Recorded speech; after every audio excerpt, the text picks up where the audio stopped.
ক্ষেত্রে বাচ্চা কনসেপ্ট করার ক্ষেত্রে সমস্যা করে, আবার অনেক ক্ষেত্রে দেখা যায় যে অনেক সময় হিটেই আসে না।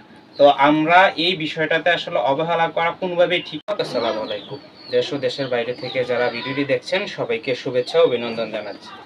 তো বর্তমান সময়ে আমি আজকে যে বিষয়টি হচ্ছে ১ বছর কিংবা ৬ মাস বাচ্চা দিচ্ছে কিন্তু পরবর্তীতে হিটে আসছে না, এটা কিন্তু আসলে একটা বড় ধরনের লস প্রজেক্ট বলা যায়। আর যারা ডেইরি খামার আমাদের দেশে বর্তমান সময়ে আসলে বন্ধের দিকে কিংবা ডেইরি খামার কমে আসার যেই মেইন কারণ সেটা হচ্ছে কিন্তু নিয়মিত বাচ্চা না পাওয়া কিংবা সময়ে সময়ে বাচ্চা না পাওয়া। তো আমাদের যে সমস্যাটি আসলে এটার জন্য ফার্স্ট যে কয়েকটা বিষয় দায়ী, কিন্তু প্রধানত কিংবা প্রথমত যে বিষয়টা দায়ী সেটা হচ্ছে কৃমি। আমরা মূলত অনেকেই কিন্তু অবহেলা করি, যেমন ৩ মাস পর পর কীটনাশক দেওয়ার কথা, এটা আসলে আমরা দিতে চাই না, কিংবা এটার কারণে দেখা যায় যে অনেক ক্ষেত্রে যে দুই একবার বীজ দিছি তার বীজ কি ইয়ে করা হয়েছে তার মধ্যে কীটনাশক দেই না। তো কীটনাশক না দিলেই কিন্তু আসলে এই ক্ষেত্রে দেখা যায় অনেক ক্ষেত্রে বাচ্চা কনসেপ্ট করার ক্ষেত্রে সমস্যা করে, আবার অনেক ক্ষেত্রে দেখা যায় যে অনেক সময় হিটেই আসে না। তো আমরা এই বিষয়টাতে আসলে অবহেলা করা কোনোভাবেই ঠিক না। কারণ আমাদের দেশে আমি ফার্স্ট টাইমে বললাম যে ডেইরি প্রকল্প কিংবা যারা আসলে গাভী গরু পালন ছেড়ে দিয়েছে, একমাত্র কারণ হচ্ছে প্রত্যেক বছর বাছুর না পাওয়া।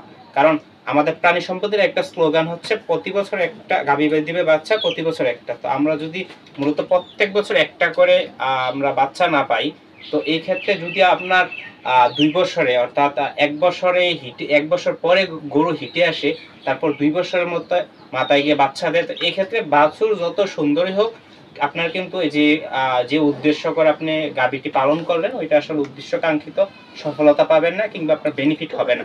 তো এজন্য গাভী বাচ্চা দেওয়ার ৩ মাসের মধ্যেই চেষ্টা করতে হবে হিটে আসার একটা উপযুক্ত পজিশন তৈরি করা। ৩ মাসের মধ্যে যদি আপনি এআই করে সফল হতে পারেন তাহলে কিন্তু আপনার জন্য গাভী পারফেক্ট। আর আপনি যদি দেখা যায় বীজ আপনার কনসেপ্ট করতেছে না কিংবা আসলে আপনার গাভী হিটে আসতেছে না, তো এই ক্ষেত্রে কিন্তু আপনার গরু পালন করা কিংবা গাভী পালন করা একটা ব্যর্থতা হয়ে যাবে। পরবর্তীতে আপনি স্টেপ বাই স্টেপ দেখবেন পরবর্তীতে গাভী পালন ছেড়ে দিবেন, লস আপনার শুধু লস আর লস হবে, আপনি গাভী পালন ছেড়ে দিবেন।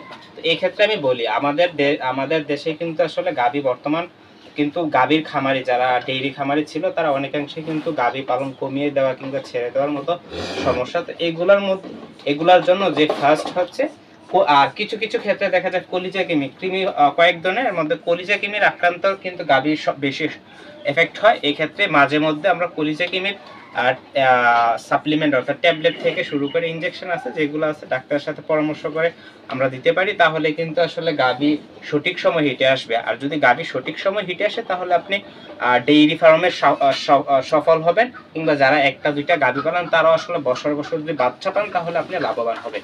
তো এই ছিল আমার আজকের এই মূল বক্তব্য। তো আপনারা সবাই যারা আসলে এই কৃমিনাশকের বেলায় আমি বলবো যে অবহেলা করবেন না, অবশ্যই কৃমিনাশক ৩ মাস অন্তর দিয়ে দিবেন, তাহলে কিন্তু আপনার গরু প্রোডাকশনও ভালো দিবে, পাশাপাশি হচ্ছে সঠিক সময় সঠিক ওয়ে আপনার গরু হিটে আসবে, বাচ্চাও কনসেপ্ট করবে। তো এই বিষয়টা সকলে আসলে মাথায় রেখে কাজ করার চেষ্টা করবেন, তাহলে কিন্তু আপনারা গাভী পালন করে লাভবান হবেন কিংবা প্রত্যেক বছর বাচ্চা পাওয়ার সম্ভাবনা থাকবে। তো সকলে ভালো থাকবেন।